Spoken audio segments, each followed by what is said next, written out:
Quero ter a alegria de partilhar com você nesta noite, do dia 28 de junho de 2020, a palavra de Deus. Hoje pela manhã, nós falamos sobre família, e eu gostaria de ficar nesta mesma temática hoje à noite. E agora, mais especificamente, trazendo uma palavra para os casais. Não importa a quantidade de tempo que você tem de vida conjugal, os princípios de Deus são eternos e eles não ficam obsoletos, caducos, ultrapassados. Eles são sempre oportunos e é por isso que eu gostaria de convidar você agora para abrir comigo a sua Bíblia no livro de Cântico, dos Cânticos. Há muitos cânticos na Bíblia, mas este livro é o ápice, o pináculo de toda a literatura desta área de cânticos, por isso é chamado Cântico dos Cânticos, no capítulo 4. Eu lerei apenas os versos 7 a 11, para compartilhar com você hoje 4 princípios para uma vida conjugal feliz. Então, abra sua Bíblia, acompanhe a leitura e depois mantenha sua Bíblia aberta, por favor. Esta é uma fala do esposo que diz assim: Tu és toda formosa, querida minha, e em ti não há defeito. O verso 9 prossegue e diz assim: Arrebataste meu coração, minha irmã noiva minha, arrebataste-me o coração, com o só dos teus olhares e com a sua pérola do teu colar. Verso 10, que belo é o teu amor, ó minha irmã, noiva minha. Quanto melhor é o teu amor do que o vinho, e o aroma dos teus ungüentos, mais do que toda sorte de especiarias.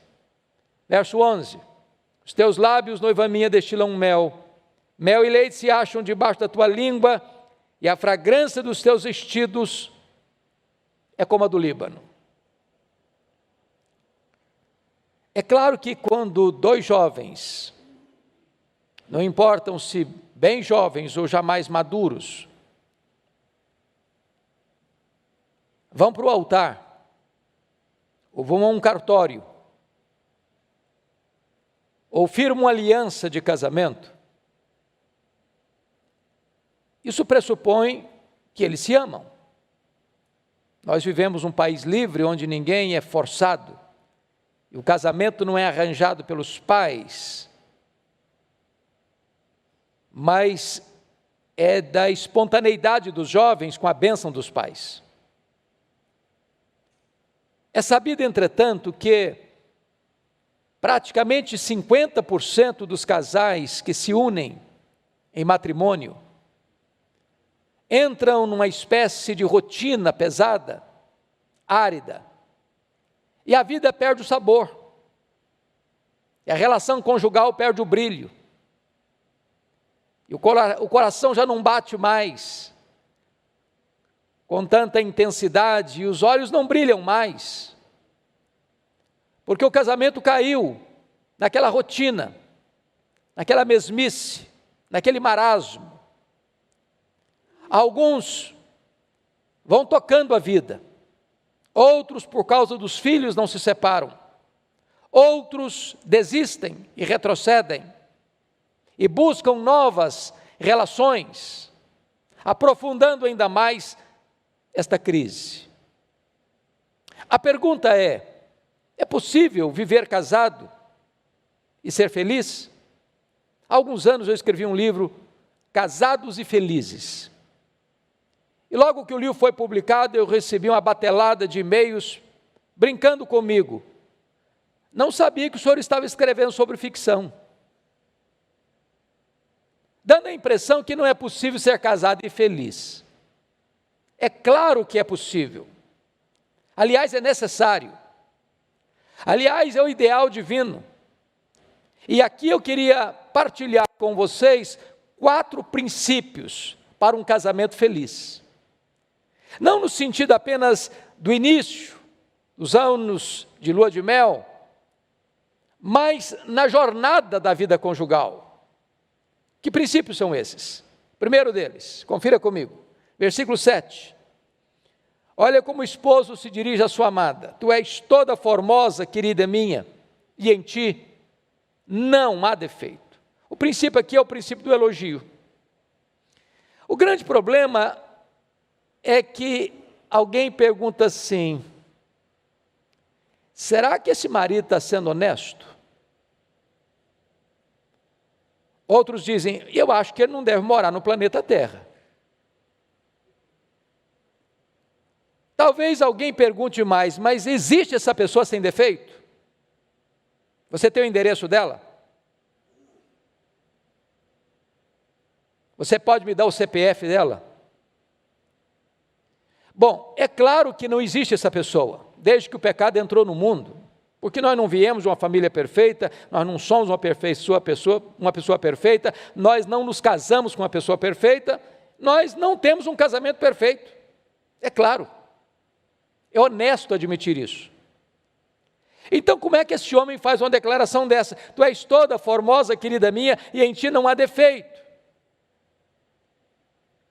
É porque quando você ama, você não destaca os defeitos, você enaltece as virtudes. Eu posso até lhe garantir que se você ficar contabilizando os defeitos do seu cônjuge, você não vai ter tempo para mais nada. Mas não é uma boa tática você se concentrar nos defeitos do seu marido ou da sua esposa, achando que com isso você vai melhorá-lo. Não, absolutamente não. Talvez é hora de você começar a olhar os pontos positivos do seu marido, da sua mulher, e começar a destacar isso. Até porque, se você não vê razões para elogiar sua mulher e o seu marido, alguém está vendo essas razões e está elogiando. Agora pense comigo no desacerto emocional que isso pode produzir. Uma mulher que nunca é elogiada pelo marido, ou um marido que nunca é elogiado pela mulher, bota o pé para fora de casa e é coberto de elogio. Olha a insegurança que isso produz, olha a instabilidade que isso gera. Vale destacar que este marido não está elogiando a sua mulher para os amigos. Ele está se dirigindo a ela: tu és toda formosa, querida minha, e em ti não há defeito. Eu pergunto a você, marido, qual foi a última vez que você elogiou sua mulher? Qual foi a última vez, mulher, que você elogiou o seu marido? Deixa eu descer a coisas comezinhas do dia a dia. Qual foi a última vez, marido, que você elogiou sua mulher porque a sua casa anda em ordem? Você pode receber uma visita de surpresa sem passar vergonha. Você pode até argumentar: bom, mas isso é mais do que dever dela manter a casa em ordem. Bom, mas tem muitas mulheres que não mantêm. Qual foi a última vez que você elogiou o seu marido porque ele é um homem honrado, um trabalhador honesto? E você nunca passou vergonha tendo cobrador à sua porta? Ah, mas isso é mais responsabilidade dele. Ok, mas tem muitos homens que não são assim. Comece a ver as virtudes que tem o seu marido, que tem a sua mulher, e comece a falar isso. Para que ele não tenha que escutar apenas dos outros, mas escutar de você. Se nós aprendermos os princípios que a palavra de Deus nos ensina, o nosso casamento pode ter um upgrade, pode ter uma melhora. Pode ter certeza disso. O que leva os casamentos a uma separação não são os mega problemas, são os pequenos problemas acumulados. Então aprenda a elogiar, seja pródigo nos elogios, seja cauteloso nas críticas. Há um ditado oriental que diz que você pega mais moscas com a gota de mel que com um barril de fel. Um elogio sincero vale mais do que 1000 críticas. Quando você elogia seu marido ou sua mulher, você coloca essa pessoa para frente, você dá um novo ânimo para ela viver e viver feliz. É reconhecimento, é valorização. Mas há um segundo princípio que eu queria partilhar com você, daí no versículo 9, confira comigo. Arrebataste-me o coração, minha irmã, noiva minha, arrebataste-me o coração com o sol dos teus olhares, com a sua pérola do teu colar. O princípio aqui para um casamento feliz é o romantismo. E é muito curioso que o texto nos destaque algumas coisas. Você e eu sabemos que o homem, ser masculino, ele é muito limitado no que concerne à observação. Desculpe da expressão, mas o homem parece que é meio tapado para isso. Você vai a uma festa com a sua mulher, e aí a pessoa pergunta assim para o marido, e aí, como é que foi a festa? E ele responde, foi joia, joia. E ele não tem mais nada para acrescentar.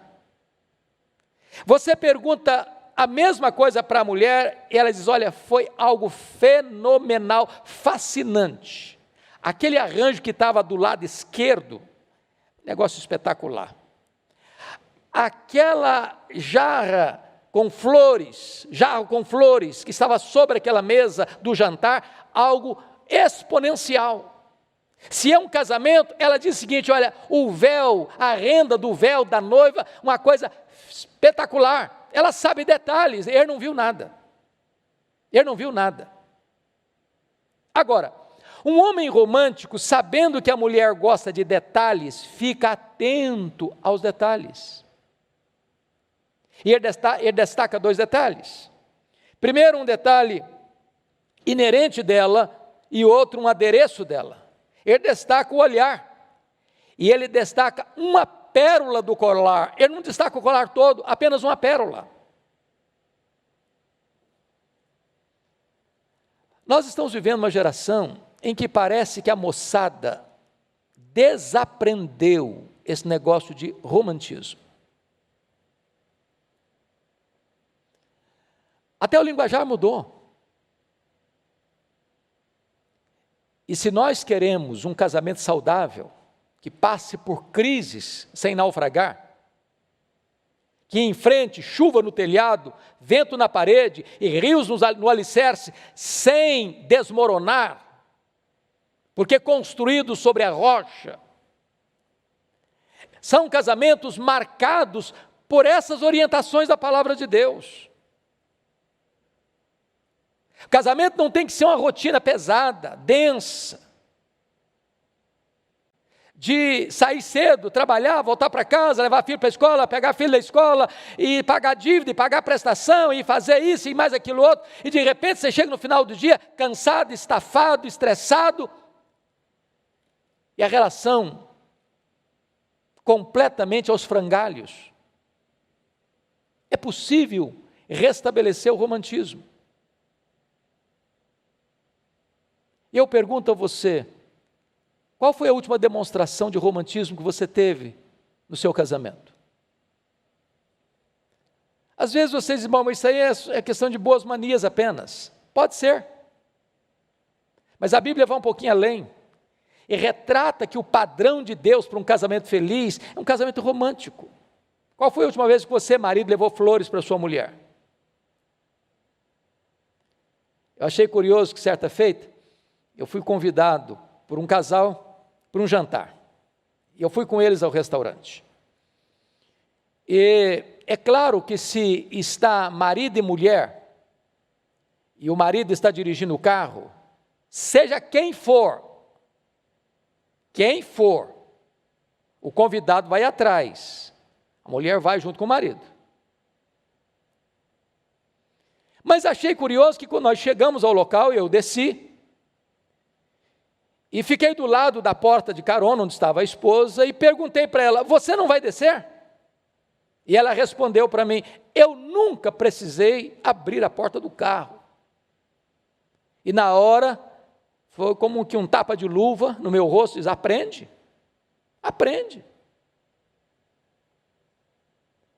São detalhes. A vida é feita de detalhes que sinalizam carinho, afeto, cuidado, doçura, ternura, romantismo. Sua esposa bota uma roupa especial, num dia especial, numa festa especial. E ela sai do quarto como uma princesa. E você está preocupado com o horário. Você não fez um elogio a ela. Ela vai para a festa e todo mundo elogia, e ela volta para casa coberta de elogios, menos o seu. E nós podemos e nós devemos aprender. E nunca é tarde para aprender. Romantismo é a marca de um casamento feliz. Mas há um terceiro princípio que eu gostaria de destacar aqui no texto, no versículo 10. Olha comigo. Que belo é o teu amor, ó minha irmã, noiva minha.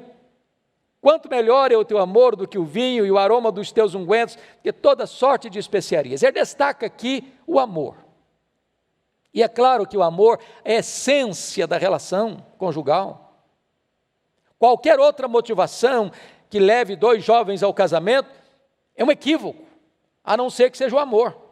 Nem dinheiro, nem tradição familiar, nem qualquer outro interesse político, qualquer outra coisa. Tem que ser o amor. E eu destaco aqui 3 coisas. Primeiro, quem ama, declara que ama. Agora, aquilo que os namorados costumam fazer com frequência, eu te amo, eu te amo, eu te amo, eu te amo, não pode ficar perdido lá no altar. Eu tive uma experiência interessante, certa feita, fiz um casamento, cerimônia de casamento, e depois de um ano, o casal estava de volta ao meu gabinete, não para celebrar comigo, um ano de aniversário, um aniversário de casamento, mas para a mulher fazer uma grave acusação. O semblante não estava legal não, os dois de cara comprida, pareciam que tinham chupado limão o dia inteiro. E a mulher disse: pastor, a última vez que o meu marido me disse que me amava foi no dia do casamento. E ele olhou para ela meio desconfiado e disse: mas precisa falar de novo? Ah, não falta nada para você? Coitado, o homem não tinha aprendido nada até então, que é casamento. Tem muita gente que pensa que a mulher precisa apenas de coisas, ou o marido precisa apenas de coisas. E quando você se casa, quando nós nos casamos, nós precisamos mais do que de coisas, precisamos de afeto, precisamos de ternura, precisamos de companheirismo, precisamos de demonstração de amor. O amor precisa ser declarado, eu te amo. Segundo lugar, quem ama tem tempo para a pessoa amada. Eu sei que todos nós vivemos uma correria tresloucada, exceto nos dias aí de quarentena, que o pessoal já está cansado de descansar. Tem muita gente que está aí descansando demais. Quarentena não é sinônimo de ócio, vazio, não. Mas tem gente que na correria da vida dá prioridade para qualquer outra coisa, menos para o relacionamento conjugal. É muito importante você entender que sua família, mormente seu cônjuge, deve merecer prioridade número 1 na sua agenda. Você está pronto a sacrificar qualquer compromisso, se a sua família precisa de você. Quem ama, tem tempo para a pessoa amada. Eu tenho, nas minhas palestras para casais, usado um exemplo pessoal para ilustrar esse ponto. Eu fui para Vitória, para a primeira igreja presbiteriana de Vitória, em 1985. E no ano de 1986, nós hospedamos lá na igreja a reunião do Supremo Concílio. Eu era pastor solteiro, já há 4 anos e meio. E Era mês de julho a reunião, e um colega meu do seminário me convidou para, naquele ano, pregar na sua igreja. E eu abri a minha agenda e fui honesto com ele: olha, estou chegando agora, a igreja tem tantas demandas, esse ano eu não posso ir. Só que, por providência divina, naquela semana, eu conheci uma moça muito bonita da igreja dele, que é minha esposa há 33 anos. E eu fui na igreja dele, porque era ovelha dele, 9 vezes naquele ano. 9 vezes. Eu mudei minha agenda. Eu fiz uma reengenharia na minha agenda. Porque quem ama, tem tempo para a pessoa amada. Mas, em terceiro lugar, quem ama procura agradar a pessoa amada. É curioso que hoje as estatísticas estão mostrando que 30% das mulheres aqui no Brasil que são assassinadas pelo namorado ou ex-namorado, pelo noivo ou pelo ex-noivo, pelo marido ou pelo ex-marido, ou pelo companheiro ou ex-companheiro. São chamados crimes passionais. Outros chamam de feminicídio.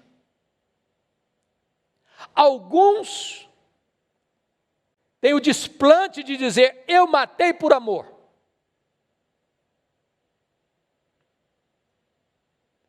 Mas quem ama não mata, quem ama não destrói, quem ama não atormenta, quem ama não inferniza a vida do outro.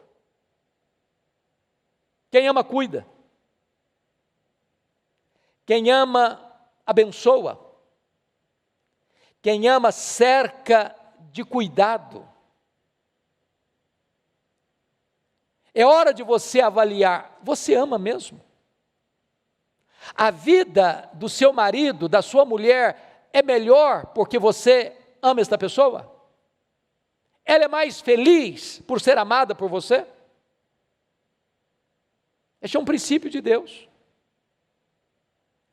E a Bíblia nos ensina que o marido deve amar a sua mulher como Cristo amou a igreja. De que maneira Cristo amou a igreja? Primeiro, com amor perseverante. Tendo amado os seus, amou-os até o fim. Segundo, com amor sacrificial. Cristo amou a igreja e a si mesmo se entregou por ela. Terceiro, com amor santificador, para apresentar a si mesmo igreja santa, imaculada, sem ruga nem defeito. Quarto, com amor romântico. Quem ama a sua mulher, a si mesmo se ama. Ninguém jamais odiou a sua própria carne, antes a alimenta e dela cuida. Essa palavra cuida, lá em Efésios 5:29, só aparece mais uma vez no Novo Testamento, lá em 1 Tessalonicenses 2:7, e a palavra lá é acariciar. Então preste atenção: quando você ama a sua mulher, você acaricia a sua mulher. Quando você ama seu marido, você acaricia o seu marido. Não é agressão, não é tapa, não é beliscão, não é palavrão, não é envergonhar o outro em público, é acariciar. Isso é princípio de Deus. Mas eu termino. Esse texto é mais extenso, eu estou me limitando aqui aos 4 primeiros princípios. Olha o versículo 11 agora. Os teus lábios, noiva minha, destilam mel. Mel e leite se acham debaixo da tua língua, e a fragrância dos teus vestidos é como a do Líbano. O princípio aqui é o princípio da comunicação. Aqui está certamente a alma do casamento. A Bíblia chega a dizer em Provérbios que a vida e a morte, ou a morte e a vida, estão no poder da língua. Quem bem a utiliza, come do seu fruto. Em outras palavras, você pode dar vida ou você pode matar o seu casamento, dependendo da maneira como você se comunica.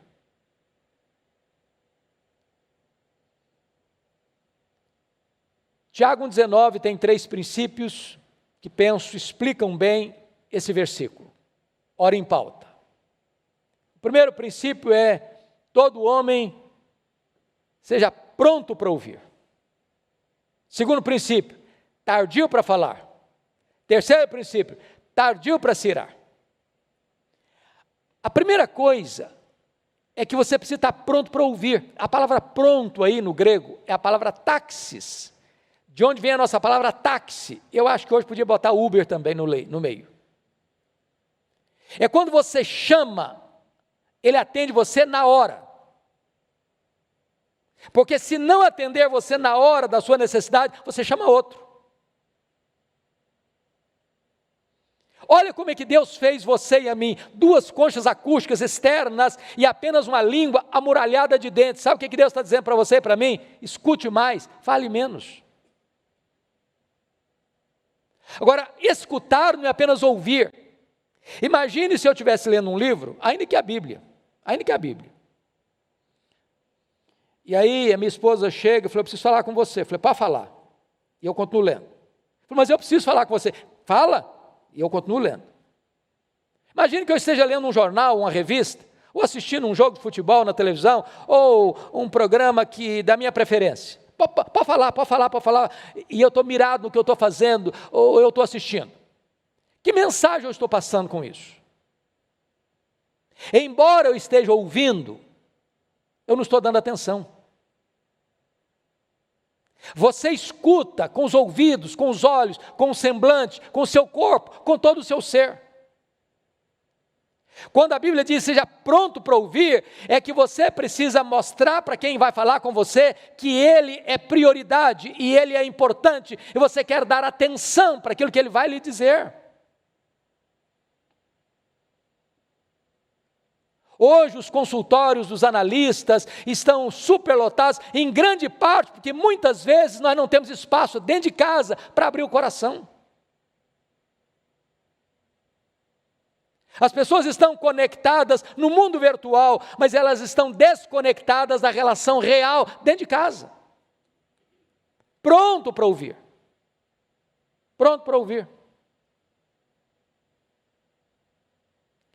Se você não escutar as pessoas de dentro da sua casa, outras pessoas vão escutar. E talvez não são as mais sábias que vão escutar. Segundo princípio de Tiago é tardio para falar.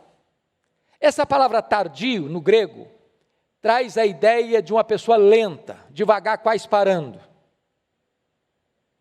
Aquele tipo de gente que você conta uma piada para ela, ela vai rir daqui a meia hora. Ela processa as coisas com muita lentidão.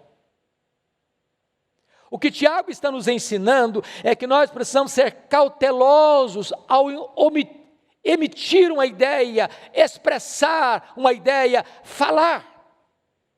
Porque a palavra falada não volta mais, é como uma flecha. Então conte até 10 antes de falar. Não seja apressado. Porque se você for apressado no falar, ou falar com raiva, ou num tom de voz elevado, não importa mais o que você vai falar, já perdeu a razão, já quebrou a comunicação, já não tem mais possibilidade de uma relação harmoniosa. Tardio para falar.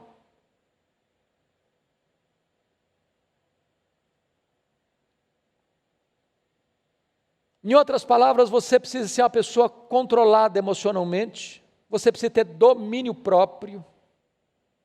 E é por isso que Tiago diz que aquele que não tropeça no falar é perfeito varão. Às vezes nós tropeçamos na nossa própria língua. Falamos o que não gostaríamos de falar, falamos o que não deveríamos falar, falamos com a tonalidade de voz que não deveríamos usar e falamos às vezes para agredir as pessoas que nós mais amamos. Tardio no falar. Mas Tiago encerra, e eu vou encerrar também a minha exposição, dizendo, você precisa ser tardio no irar. Eu não vou nem perguntar se você um dia ficou irado com o seu marido ou com a sua mulher. Isso não é questão de se, mas de quando.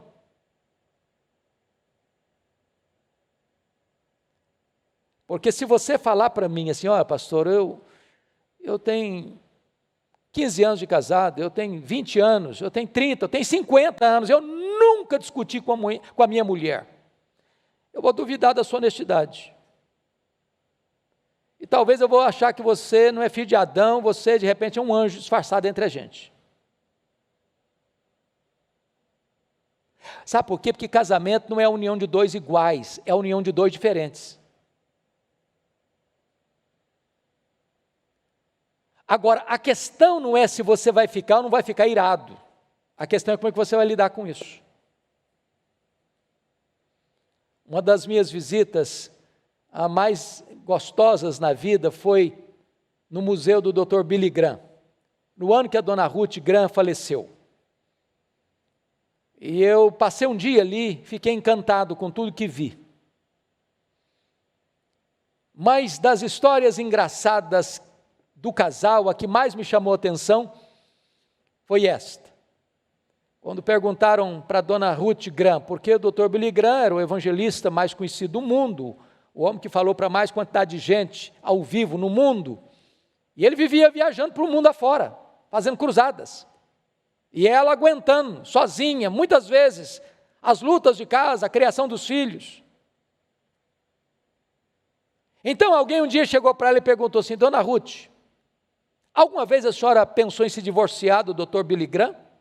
Ela respondeu: divorciar-me dele eu nunca pensei, a vontade de matá-lo eu tive muitas vezes. Eu não sei se você chegou a tanto, mas como é que você lida com a questão da ira? Bom, há duas maneiras erradas de você lidar com a ira. A primeira delas é a explosão da ira. Você conhece gente de estupim curto? Conhece gente que nem estupim tem, é pólvora seca pura? Conhece gente que é igual leitinho, bateu, tomou? Conhece gente que tem esse discurso: eu não levo desaforo para casa, aliás, não precisa nem levar porque já está em casa. Vou lhe dizer um segredo: gente explosiva não tem nem gastrite e nem insônia. E elas ainda dizem assim: não, eu sou assim mesmo, eu explodo, depois eu fico calmo. Você fica calmo. Quem fica nervoso e tem gastrite e insônia é quem mora com você. E não bote essa culpa em cima do seu temperamento, não, porque o seu temperamento pode ser controlado pelo Espírito Santo. Mas tem outras pessoas que não explodem, elas armazenam, elas guardam, elas congelam o sentimento. E guardam isso estrategicamente na manga para na hora certa usar. Eu dediquei boa parte do meu ministério à área do aconselhamento, e eu gosto muito desta área. Já atendi tantos casais, e às vezes o casal chegava estressado, magoado, ferido, e de repente os dois começavam a brigar na minha frente, e eu deixava.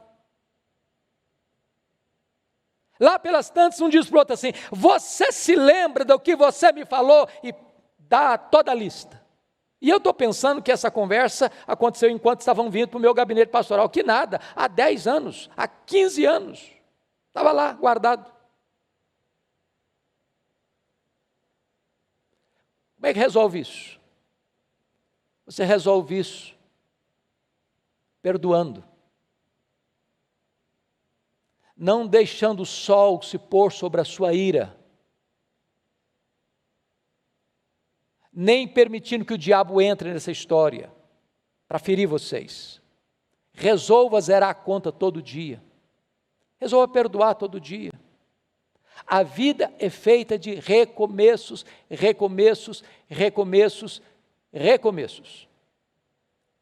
Se nós observarmos esses princípios, nós poderemos desfrutar de um casamento melhor, de uma família mais saudável. Isso vai trazer glória para Deus. Isso vai trazer bênção para dentro da nossa casa. Isso vai revitalizar o nosso casamento. Então, que Deus abençoe você. Quem sabe, nesse período de quarentena, você pegue o livro de Cântico dos Cânticos e comece a lê-lo e a estudá-lo. E encontrar este manancial de vida para a vida do seu casamento e da sua família. Eu vou orar com você. Querido Deus, louvado seja o teu nome pela tua palavra, pelos princípios que ela nos traz para termos uma vida conjugal, familiar, feliz, para a glória do teu nome. Oramos, meu Deus, pelos casais que estão nos acompanhando. Oramos pelos jovens que pretendem amanhã constituir uma família.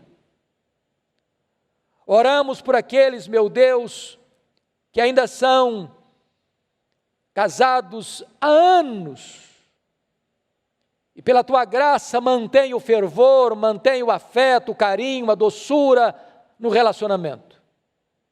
Oramos por aqueles, Pai, que estão estressados, deixando o casamento numa rotina pesada e densa, para que eles encontrem, Senhor, graça para retomarem a beleza conjugal. Oramos por aqueles, meu Deus, que desistiram do casamento, se divorciaram, estão hoje, Senhor, com o coração às vezes até pesado, dá graça a eles. Oramos, meu Deus, para que as famílias da tua igreja sejam famílias sólidas, sejam famílias saudáveis, sejam famílias cheias de alegria, sejam famílias harmoniosas, onde a tua bênção esteja fluindo copiosamente. Oramos, meu Deus, para que tu nos dês um coração humilde, manso, para que possamos investir nos nossos relacionamentos familiares e desta forma usufruirmos a bendita colheita dessa semeadura maravilhosa. Pedimos a tua bênção sobre nós, em nome do Senhor Jesus. Amém.